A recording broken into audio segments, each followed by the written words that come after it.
Hi welcome to my dear students.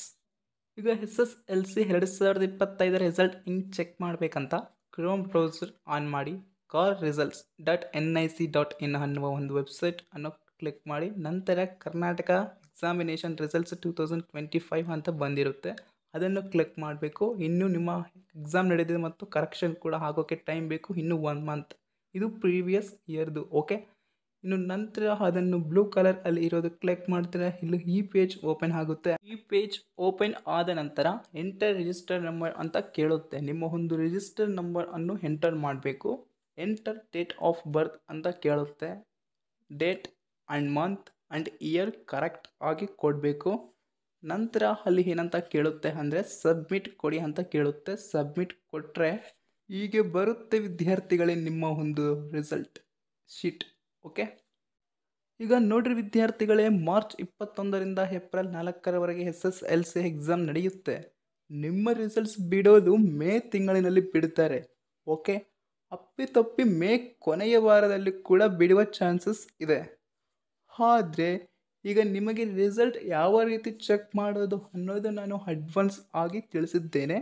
ನಿಮಗೆ ಸ್ವಲ್ಪ practice ಆಗಿರುತ್ತೆ ಮತ್ತು ನೋಡ್ಕೊಳ್ತೀರಾ, ಐಡಿಯಾ ಬರುತ್ತೆ. ಬೇಗನೆ ರಿಸಲ್ಟ್ ನೋಡಿಬಿಡ್ಬೇಕಂದ್ರೆ ಸ್ವಲ್ಪ ಟೆಕ್ನಾಲಜಿ ಐಡಿಯಾ ಬೇಕಲ್ವಾ, ಅದಕ್ಕೋಸ್ಕರನೇ ವಿಡಿಯೋ ಮಾಡಿ ತಿಳಿಸಿದ್ದೀನಿ. ಇನ್ನು SSLC 2025 ನಿಮಗೆ ಗೊತ್ತಿರಬೇಕಾದ ಕೆಲವು ಮಾಹಿತಿಗಳು ಏನಂದರೆ, ರಿಸಲ್ಟ್ ಶೀಟ್ ಬಂತು. ಎಕ್ಸಾಂಪಲ್, ಈಗ SSLC 2025 ಮೊದಲನೆಯ ರಿಸಲ್ಟ್ ಬಿಟ್ಟರು ಅಂದುಕೊಳ್ಳೋಣ. ನಂತರ ಏನಾಯಿತು, ವಿದ್ಯಾರ್ಥಿಗಳು ರಿಜಿಸ್ಟರ್ ನಂಬರ್ ಎಂಟರ್ ಮಾಡಿದ್ರು ಮತ್ತು ಡೇಟ್ ಆಫ್ ಬರ್ತ್ ಎಂಟರ್ ಮಾಡಿದರು, ಸಬ್ಮಿಟ್ ಕೊಟ್ಟರು, ರಿಸಲ್ಟ್ ಶೀಟ್ ಬಂದೇ ಬಿಡಿತು. ಅಲ್ಲಿ ನೋಡ್ತಾರೆ ವಿದ್ಯಾರ್ಥಿಗಳು, ಇಂಟರ್ನಲ್ ಮಾರ್ಕ್ಸ್ ಅಲ್ಲಿ ಯಾವುದೇ ಮೆನ್ಷನ್ ಮಾಡಿರಲ್ಲ. ಏನು PNC AB ಅನ್ನೋದು ಮೆನ್ಷನ್ ಮಾಡಿರಲ್ಲ.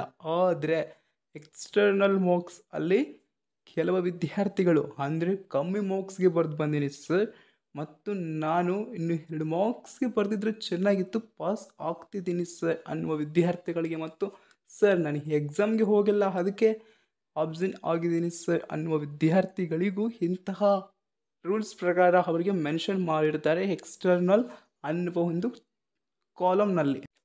2025 SSLC ಪರೀಕ್ಷೆ ಬರೆಯುತ್ತಿರುವ ಪ್ರತಿಯೊಬ್ಬ ವಿದ್ಯಾರ್ಥಿನಿಯರೇ ನಿಮಗೆ ತಿಳಿರಬೇಕಾದ ಮಾಹಿತಿಗಳು ಏನಂದರೆ, ಈಗ P ಅಂದರೆ ಪಾಸ್, F ಅಂದರೆ ಫೇಲ್, NC ಅಂದರೆ ನಾಟ್ ಕಂಪ್ಲೀಟೆಡ್, AB ಅಂದರೆ ಆಬ್ಸೆಂಟ್.